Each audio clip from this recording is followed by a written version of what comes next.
Well, it's kind of ironic. Australia is most exposed to all these extremes, like fire weather is projected to go up everywhere. I think in the past it only decreased a tiny margin at Brisbane Airport, but everywhere else across Australia, fire weather is going up, and farmers are suffering from the droughts, etc. And the coral reef is going to die off before our kids can probably visit it with their kids.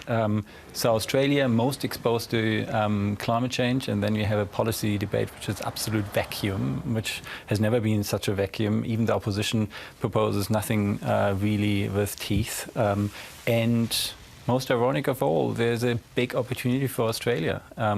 If you look at what Paris Agreement decided, zero emissions future for all the countries, and Australia is in the pole position to make that a big industrial policy opportunity for itself, given that the sun shines here 20% brighter. Yeah, and it's interesting because, of course, this report has suggested that Australia is so far off actually meeting its targets. Yeah. So we're not even basically being able to agree to do what we signed up for. No, and it's pretty meager what Australia signed up for, the 26 to 28%. Other countries go much further. And then, yeah, the department's own projections are we're not meeting that by a long shot. 800 megatons are missing from 2020 to 2030, and that's roughly 4 times what we try to achieve with the Emission Reductions Fund, where we throw lots of money out of the window for very little achievement. And you could have policies that achieve it much more efficiently and much better. Just the mere fact that in the NEC discussions for the electricity sector, there was a target envisaged of 28%, which is our whole economy target for the Paris Agreement. And it is the most ineffective, inefficient and most costly version to have in that sector, where you can have the least cost abatement options, the electricity sector, if you there only do as much as all the other sectors, because the other sectors, emissions are going up. It's only the electricity sectors where emissions are at the moment rather flattening out, but agriculture, transport, industry, emissions are all going up, and no wonder they're going up because there are no policies trying to do it the other way. And the policy vacuum, of course, businesses crying out for some decision-making, some certainty. Is that why they are not jumping in themselves and proceeding with a lot of these renewables? Well, with the renewables, actually, business is jumping in. It's an unparalleled growth story. The costs are coming down. I think for every doubling of PV installations across the world, costs are decreasing a further 20%. And just 2 weeks ago, the report came out that new solar PV utility scale is as costly as running and continuing to run an old coal power plant. It's a bit on the edge, but wait 2-3 years and that dynamic will have shifted, and then it's cheaper to switch off the existing coal power plants and build actually new solar PV.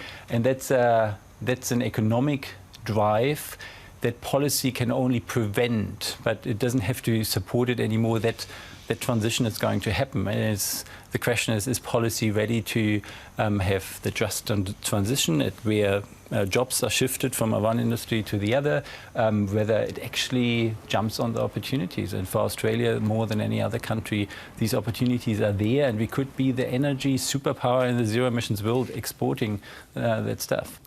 Let's look at the other more globally too. Who are the big offenders in terms of which countries may not meet their global targets as well? There are two sides to that question, because ironically, those who are most likely to meet their targets just set their targets skyrocket high, and they would have to spend a lot of money to get emissions that high. So it's China and Russia, etc., that are very comfortably below their targets, but just because their targets are... They're false targets. Really, they're false targets. I mean, China on the ground does a lot. They just going to put a price on carbon. In Europe, the price on carbon is $30 Australian dollars per ton. Here, we have nothing. And China is going to put up price on carbon. So soon we are going to have 20% of world's emissions covered by some price of carbon. Australia is one of the richest developed countries, is not among them. Donald Trump yesterday dismissed his own government's report on climate change. He says that the US doesn't need to comply because, of course, other countries are far worse off. Is it critical for the US to actually buy into this? Yeah, in some way, unfortunately, yes. At some point, we are dependent on the US and the big industrial nations to also go ahead, because the dynamic will be that then many other countries, the domestic debates will be very difficult to jump onto the opportunities. So yes, at some point we need it for those emission reductions that are really hard to achieve. Again, for the electricity sector, Trump, even if he wanted to, he can't revert that dynamic towards renewables because it's just going to happen. But is it happening fast enough? Is it happening with the big question now is the sector coupling, which means how do you electrify transport? How do you electrify industry, all the heat gas needs in industry, etc. So there a lot of processes and innovation is necessary, and whether that is happening fast enough for reaching a 1.5 or 2 degree climate target, that is over time a bit difficult. However, again, the economic driving force of cheap energy that we now have with renewables is going to plow ahead, and Trump can do relatively little about it, but still, it might not be fast enough. And what is your sense when these reports come out, these very damning reports? What is your sense of whether there is this global recognition and will to change things? I think the global recognition is there. Yes, we are in very difficult times because day-to-day politics on the global level are overtaken by Ukraine-Russia conflict, by Putin, by the trade war between China and the US, etc. There are also opportunities in that. Look at, for example, trade policies and how you put up border tax adjustments for countries that don't want to put a price on carbon, etc. So there could be opportunities, but much of Europe is focused on Brexit, etc. So it's not good times. Good to talk as always. Thanks for coming in. Thank you so much.